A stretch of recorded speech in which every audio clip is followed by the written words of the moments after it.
Patriots Daily is brought to you by FanDuel, the exclusive wagering partner of the CLNS Media Network. Mike, it was a pretty busy week last week for the Patriots. Not only did we have the whole Bill Belichick saga, then immediately followed by the Gerard Mayo saga, but we also got some more news regarding some of the things that are going on with the staff. So to formally introduce, this is Mike Kadlick, CLNS family member. You all know him. You all love him. We're going to be answering your questions. But first, we've got to get to some of the news that broke, especially today. We heard some things. So one, Albert Breer had a whole breakdown talking about things that are going on across the league, but there were a lot of interesting nuggets for the Patriots. And obviously, the Gerard Mayo era has started. We got news in terms of general manager. They're probably going to stay internal. It's looking like the process is going to be run by Matt Groh, director of player personnel. And then you've got Elliot Wolf, who is in charge of scouting. So it seems like Elliot Wolf's probably going to be in charge of the draft. Then you're going to have Matt Groh handling free agents. Unorthodox, still not sure if they're going to find a GM or not. But another availability that we heard about was the offensive coordinator spot. So not only is Bill O'Brien not locked in for next season, although he is under contract, it is said that it's probably going to be, at least this is what Albert Breer was assuming, based on what he's heard from inside the building, is that it's going to be a wide open search. Now, yesterday we heard Josh McDaniels was linked to the team. Obviously, again, Bill O'Brien. We also heard about some other names. So first, I want to know what your thoughts were on some of the stuff that we've heard today, and especially with the offensive coordinator position. Do you think, or would you be happy with them bringing in somebody we're familiar with, like McDaniels or an O'Brien, or would you like to see them go outside of the building? Yeah. Well, first of all, Taylor, thanks for having me on. I appreciate it. Happy to do it with you. Yeah, good stuff. So I look at the wording and how they're doing the OC search. And then I know that we're going to get to it in a second, but the defensive coordinator search here that we're getting, that's going underway as well. I find it almost maybe funny is the word, interesting, not so much backwards, but when they did their head coaching hiring, they said, no external search. We're keeping it in-house, and we're not even going to put somebody up against our internal candidate to try and see what we like better. We're just going Gerard Mayo. No Vrabel, no Harbaugh, no Ben Johnson. We like our guy. But for the other positions, a.k.a. offensive coordinator, they have one under contract, just like they had a head coach under contract in Gerard Mayo.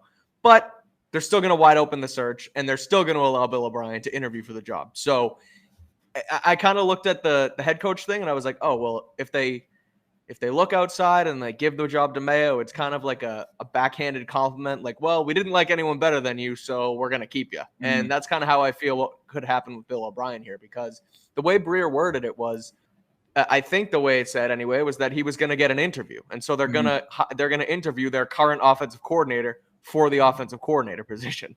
So I don't know how that works. I guess to answer your question about if I would like an internal person like him or McDaniels versus an outside candidate, I've said it, and I said it when the McDaniels stuff started to kind of rumble, even last week before they parted ways with Bill, where McDaniels is not a good head coach.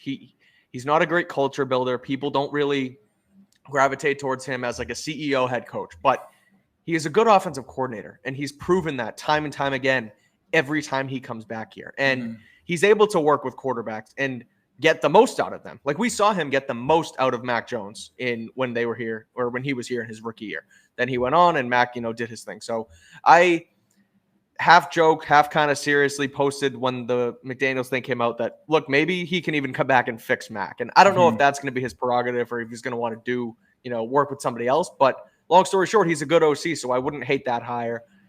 I also wouldn't hate O'Brien coming back, but I wonder how that works. Again, like I said, if they do a wide open search versus, if they do a wide open search and then bring him back, that kind of looks backwards. But I also kind of like the idea of going completely out of house. You look at guys like Shane Waldron in Seattle, who is going to be off their staff because Pete Carroll got fired, and maybe they keep him around. But like guys like that, new age, completely like. Does McDaniels' offense work? Yeah, but it's a little bit stale, and kind of want to maybe bring someone in who you're going to pair with a new quarterback. So we'll see what happens. But at the end of the day, I do like the term wide open here, and I do think it's worth exhausting your options and not just keeping it in-house with Bill O'Brien without even looking at another candidate. The NFL season is wrapping up, and there's still time to get in on the action with FanDuel, America's #1 sportsbook. Right now, new customers get $150 in bonus bets, guaranteed when you place a $5 bet. FanDuel, official partner of the NFL. Just so we're clear, when it comes to the Gerard Mayo situation and the offensive coordinator situation, Gerard Mayo was someone who they had in their contract, like he is going to be the successor. You're right. Yep. So that was one of those where I have seen, to be fair, people, we're going to get to one of these questions later where people have been saying, well, weren't they kind of fast with the Mayo thing? And just, again, we're going to go into more detail later, but he was their plan for head coach. So, with that being said, there's still a vacancy at defensive coordinator because he was their de facto DC. Offensive coordinator, again, because it's a new era, I think it makes sense that they don't want to force him to keep Bill O'Brien around. I've said I think it's a raw deal because Bill O'Brien came into a situation that he clearly wasn't happy with. Now, whether it was because, he couldn't bring his own coaches, that wasn't confirmed whether or not he actually could or could not. But clearly it was a mismatched staff. And then when it came to personnel, as we heard, there were reports that he had some issues with the talent that he was given. But like you said, Josh McDaniels, we know his track record. In New England, it's harder when he's away from Brady, to be fair. Like, obviously, he had a really good Mac Jones, but a lot of his success has come from just being, locked in when it came to Brady. So it's a different situation. And if they want to go outside, they can still get guys with Patriots ties. You've got Nick Caley, who joined the Rams in a lateral move because he was a tight ends coach for the Patriots for years. Yep. But I think he wanted to be promoted. Instead, it was Matt Patricia for offense coordinator in 2022. That was a big reason he moved on. Zach Robinson. And I don't blame him for that. No, absolutely. You get passed up by a defensive coordinator. See you later. That was a bad move. I think it was reported also people weren't happy about that inside the building, but another report with me, so I'm not going to lean on that. But you've also got Zach Robinson, who's drafted by the Patriots. He's their passing game coordinator over there for LA. You also have Wes Welker, who we know that Belichick never got on good terms with. So there was never a chance he was going to be on their staff. But obviously, wide receivers coach for Miami, that's the offense that everyone's trying to copy right now. So two of the more advanced offenses, the ones that we consider more up to speed with the modern NFL, there are still people with Patriots ties. So it will be interesting if Mayo wants to bring back somebody because he's familiar with Caley. He's familiar with Wes. I'm not so sure how familiar he is with Zach Robinson necessarily, but interesting names to look out for.